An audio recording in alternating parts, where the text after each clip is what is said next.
new Rancor Monster. Action figures each sold separately from Kenner's Star Wars Return of the Jedi collection.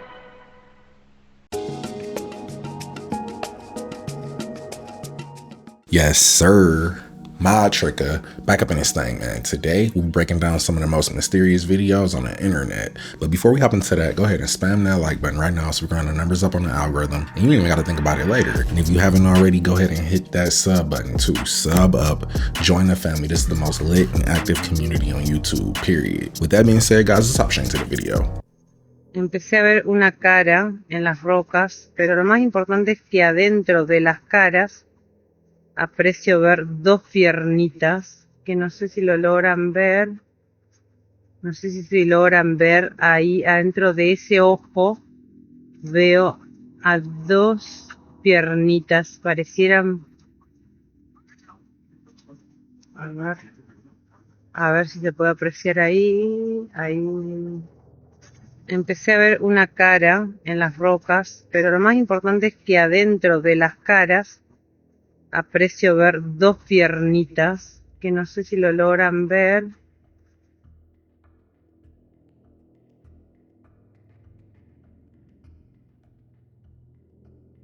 No sé si logran ver ahí adentro de ese ojo. Veo a dos piernitas, parecieran... A ver si se puede apreciar ahí. I didn't really see it moving at all, so it could just be an optical illusion, but I could be wrong about that because whatever it is shaped exactly like Mr. Miyagi. All right, I don't really even know how to put this, but does anyone know anything about this massive energy wave that seems to be emanating from Antarctica? There's a video going around as of yesterday, October 12th, showing this powerful, huge circular pulse of energy, this wave that seems to be stemming from Antarctica, stretching like allegedly 6,000 miles north over Australia. It looks insanely powerful, and it is very odd, and I'm trying to get more information. I mean, some people say it's just a glitch. Some people say it's some sort of pressure system. Others are convinced it's something else entirely.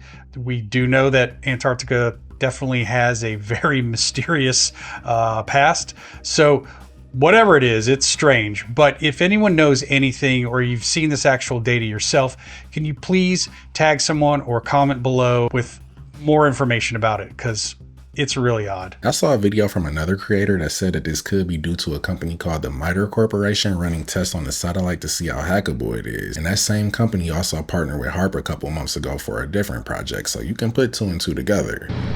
I'm not tripping, right? Y'all can see that too? This right here, y'all can, hold on. Y'all can see that too, right? It's very faint, but from what I can see, it kind of looks like an Anunnaki mothership on low power mode. This is terrifying. In the UK, they're starting to label food with a carbon score. Like this sandwich, eating this uses 8.1% of your daily dietary carbon allowance. And the UK has been trying to get this personal carbon allowances passed since 2008. The government decides how much carbon you are allowed to spend every day in order to fight climate change, along with carbon passports that will tell each traveler how much carbon they are allowed to use each year. In other words, how much they're allowed to travel. And all of this is happening right after the UK has rolled out digital IDs mandatory to work. My guess is that digital ID will go in a digital wallet where you might also keep your carbon passport and track your carbon personal allowance. It's starting to feel like the UK is the new testing grounds for the New World Order. I could physically never abide by this because if one sandwich is 8% of your daily allowance, then my daily allowance would be maxed out by breakfast time. So here's that video from the other night that went viral on here. And you can see I first show the whole coastline so people have a perspective. And then I zoom in on the orb, which was 3 to 5 times brighter than any star in the sky. And look what goes above it. Look what flies by. That triangular craft is moving at least 5 times faster than any jet. So I look at the jets out here all the time. They move, 450 miles an hour, 500 miles an hour. They take minutes to crawl across the sky. This thing took seconds. I've never seen anything like it. At first I thought it was an airplane, but airplanes should have flashing red and blue lights. This might be a TR-3B. I could argue in the developed countries, the big winners are countries that have shrinking populations. You have to force behaviors. And if you don't force behaviors, whether it's gender or race or just any way you want to say the composition of your team, you're going to be impacted. And I do believe we're just at the beginning of the tokenization of all assets. When there's somebody who's new in their role, a new prime minister, I will spend time, generally what I try to do is spend time before they win. It's just spending time with them and just saying, you have access to whatever information you need. And substituting humans for machines is going to be far easier in those countries that have declining populations. It's actually terrifying that this is the person who's in charge of one of the largest financial institutions in the world. And it's bad when you make Bill Gates seem like Mr. Rogers. Have you ever had a conversation with someone and then later found out there was no one actually there? Well, that's what happened in this video. This guy you see here is working well below ground in a mine when suddenly he's approached what you can't see someone, but he's talking to someone, and it looks like he's giving this person directions or something. But as this conversation continues, you see that he'll actually reach his hand out to shake this person's hand before he walks on. Now, was this a ghost or a demon that he encountered? Or could it be someone from a parallel universe or another dimension that's blending with ours? Are they evil or helpful? Leave your thoughts in the comments. This is Unanswered Universe. He definitely thought he was having a conversation with somebody. I'm not sure if it was a ghost or the lack of oxygen going to his brain from working in the mines for too long. Either way, it's time to retire. Walmart announced a partnership with OpenAI. Shoppers will be able to use ChatGPT to make purchases. The company hopes to make the shopping experience a little more proactive than reactive. Eventually, the software will learn to anticipate your needs at the store. The company has not released specific terms of the partnership, including when it will be available for shoppers. If they really wanted to make the shopping experience better for customers, then this definitely isn't the way, because if I have to sit there and argue with ChatGPT over a pint of Haagen-Dazs in the checkout line, I'm never coming back to that store.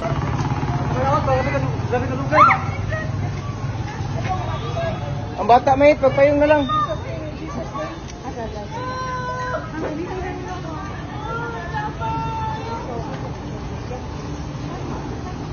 Well, ragod mo.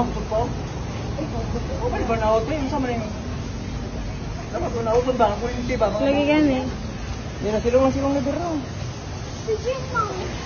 Animals can sense things that we can't, so if I see a bunch of birds scrambling like this, first I'm gonna move my car, then I'm taking cover. This is a supposed image of a jinn that was haunting a school in Malaysia, and the entire school was hit by a wave of mass possession that included 100 teachers and students. In April 2016, students in SKM Penggalan Chepa 2, a secondary school in Kelantan, Malaysia, began seeing a tall black figure lurking around the classrooms and hallways. And look at this cheeky just peeking behind the wall. So cheeky, you. Soon after, everyone who saw this black figure would start screaming, waving their arms around wildly, or falling into a trance. Over the course of a week, at least 50 students and 11 teachers were overcome by these hysterical fits. Like even teachers, like they were on the ground flailing about in a possessed state. I imagine coming into class the next day would be very awkward. Witnesses at this mass possession described feeling a heavy presence trying to enter their bodies. And one teacher said her arms went numb as if someone invisible was clinging onto her. The situation got so out of hand that even the school had to close down, and Islamic healers were brought in to perform mass exorcism rituals. But what exactly happened? Was it actually a jinn attack? It could be, or it could be a collective psychological phenomenon often cited as mass hysteria, which usually occurs in very strict, highly stressful environments like a school in the most religious state in Malaysia, Kelantan. Perhaps it was a collective manifestation of built-up stress. And these students and teachers, not knowing how to express that, started to snap, screaming and shouting to release this built-up tension. A sort of psychological experience, not so much a demonic one. But alas, science has yet to answer all of these questions. In fact, there are other jinn attacks around the world that have yet to be, I guess, debunked. And if you would like to hear these other stories, check out my recent YouTube video where I dive into this fascinating entity known as the jinn. I wouldn't care if it was a jinn or mass hysteria. I just know if I went to this school, I would be a 4th grade dropout after this. What you're seeing is the absolute latest in humanoid robots. This is the Figure 3. And I gotta be honest, robot development is officially starting to feel a little bit like Black Mirror. Figure 3 is 5'8", 134 pounds, and engineered to think and act like a human. Now this version was specifically designed for in-home use. So it can do laundry, wash dishes, serve drinks, deliver packages. It even charges wirelessly through its feet. It kind of just stands creepily on that charging pad until it wakes up and starts doing more chores. Now 12,000 people are gonna have one of these in their home in the next 12 months. 100,000 people will have one in the next 4 years. It's pretty wild. But as cool as it looks, the most interesting part about this is not the robot itself. The most interesting part is Figure's AI training system called Helix. Every Figure robot has a bunch of cameras and sensors in its face and both of its hands. So as it does more tasks, it's watching and learning from the world around it. But the learning isn't just to help the one robot doing it. The skills are feeding back to the global AI system, which automatically upskills the entire robot fleet. And you can see where this is going. Just like ChatGPT gets better the more people that use it, the more robots that do stuff in the world, the faster they all get smarter. What you're watching are the very early innings of another massive tech supercycle. And Black Mirror or not, we are officially entering the beginning of the robot age. I would never get one of these robots, because sure, it might be able to run a load of laundry for you, but everything you say and do is getting live streamed directly to Palantir. Let's talk about Will Ferrell. I found this next clip from an episode of SNL. He's the man in red. Sell my soul for a hit song right now. I am Lucifer. And I have heard your request, and it shall be granted. Do you, Vino Jenkins, truly wish to render your soul unto me in exchange for the success you crave? Oh, yes, sir, I do. I mean, if I could have one hit song, I know it'd solve everything for me. It shall be done.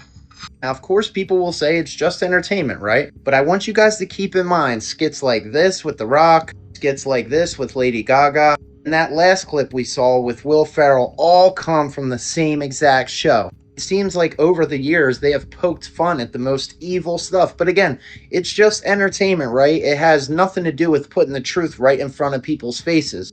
Wake up. I know it's just a skit, but he seemed a little too comfortable playing this role. It looks like he learned how to act at the Baphomet School of Performing Arts.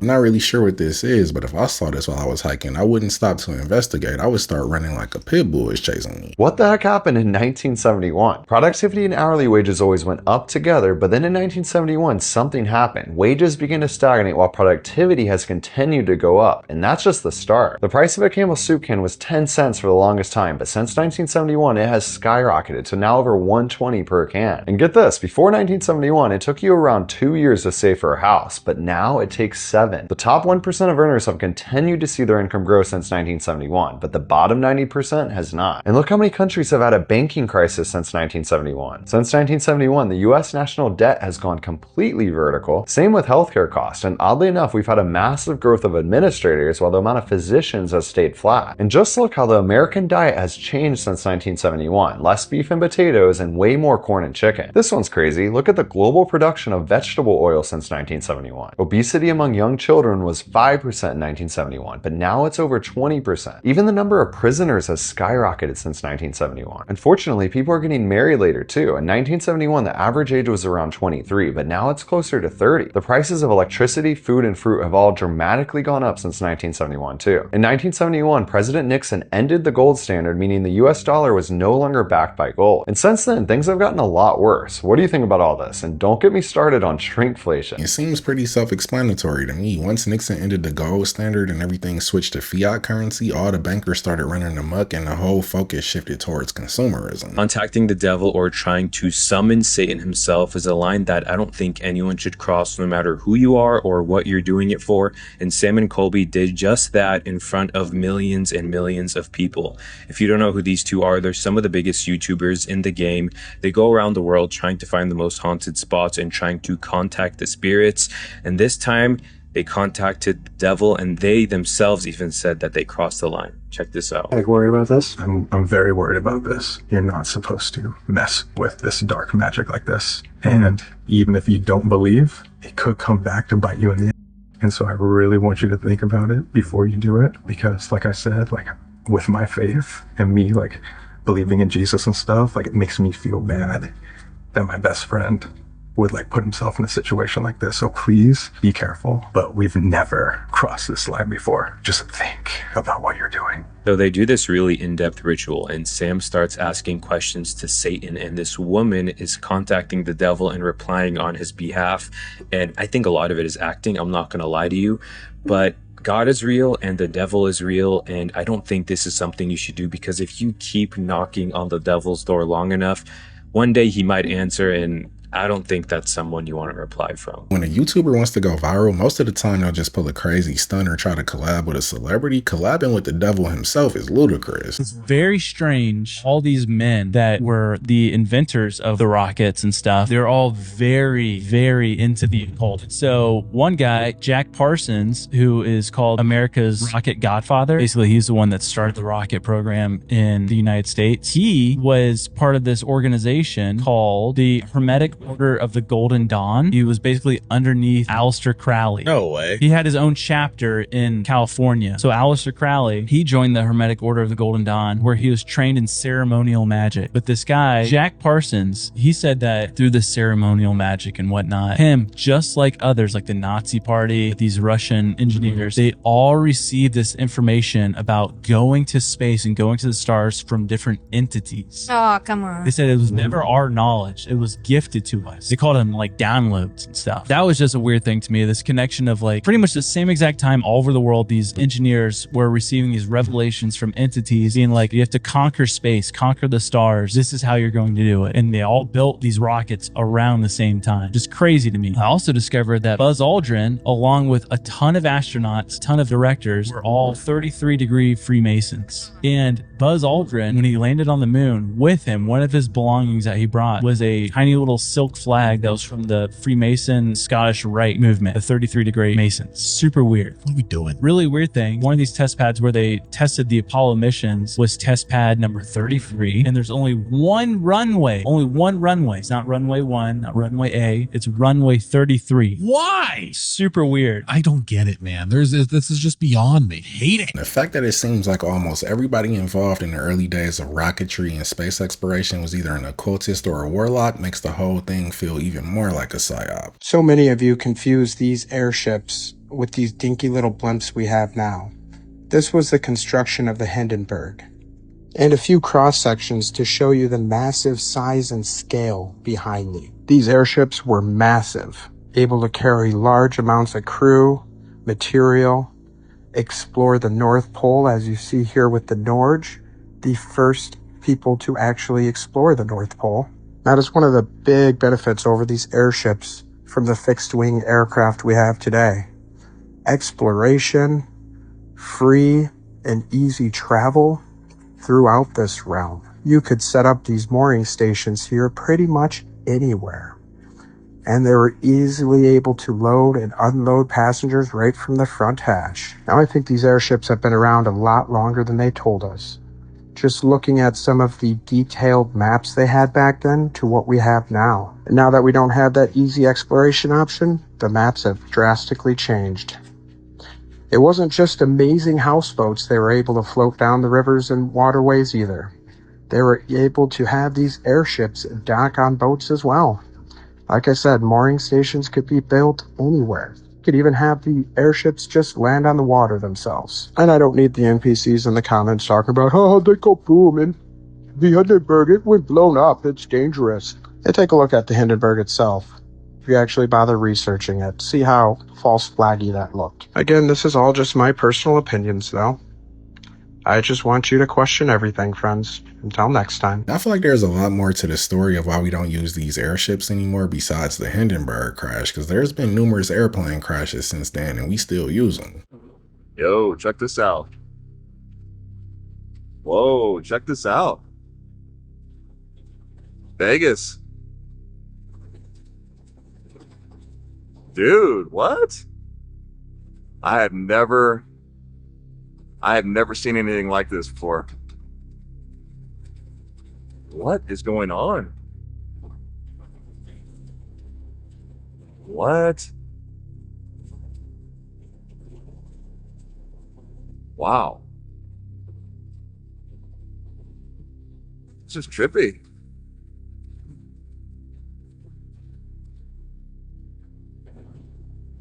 If this is in Las Vegas, it could just be heat lightning. I just don't know why it's purple like this. It looks like the final scene in Ghostbusters when they were fighting Gozer.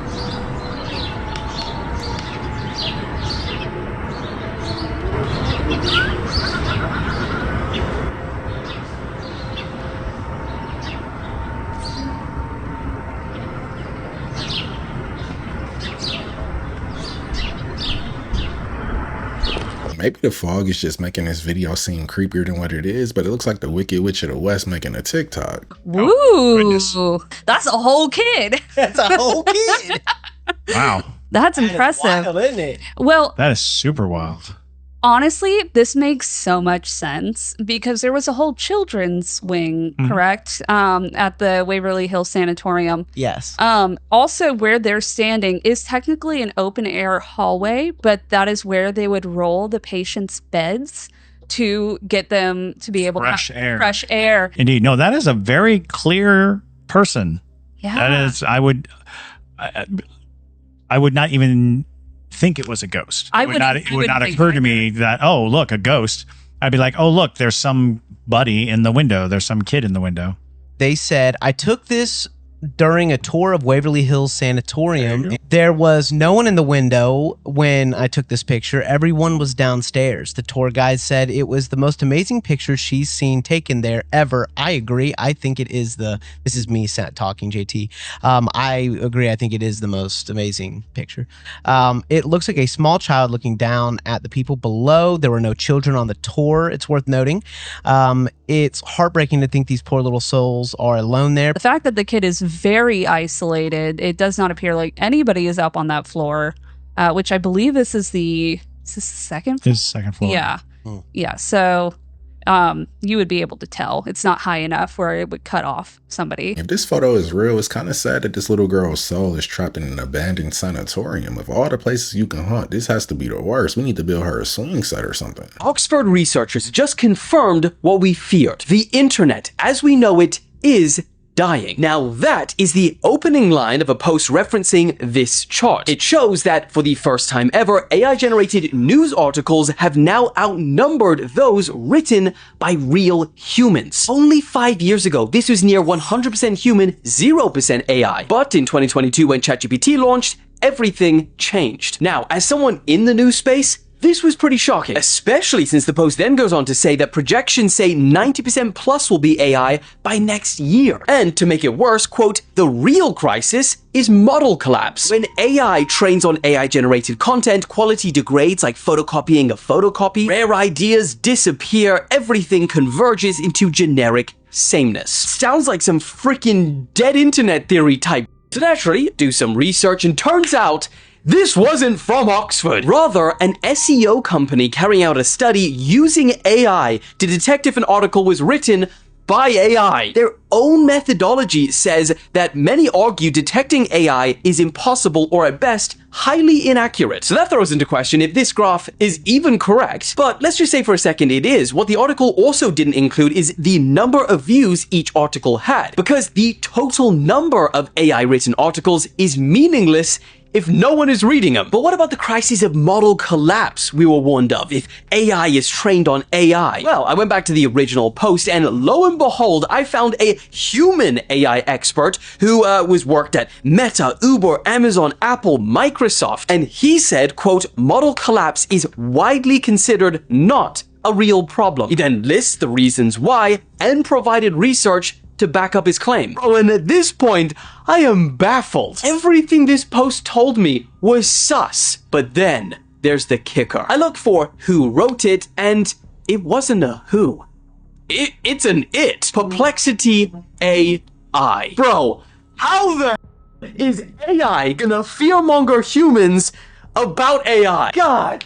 Here's the thing, just when I was about to wage war against the machines, I remembered, when you get hit by a car, you don't blame the car, you blame the driver. AI is not the future, humans are. I feel like his confusion sums up perfectly why they pushed artificial intelligence on us so hard. It's so that we don't trust anything besides the mainstream media. Throwback to when this bad bus driver helped save tons of people's lives literally just by living out one of his greatest dreams.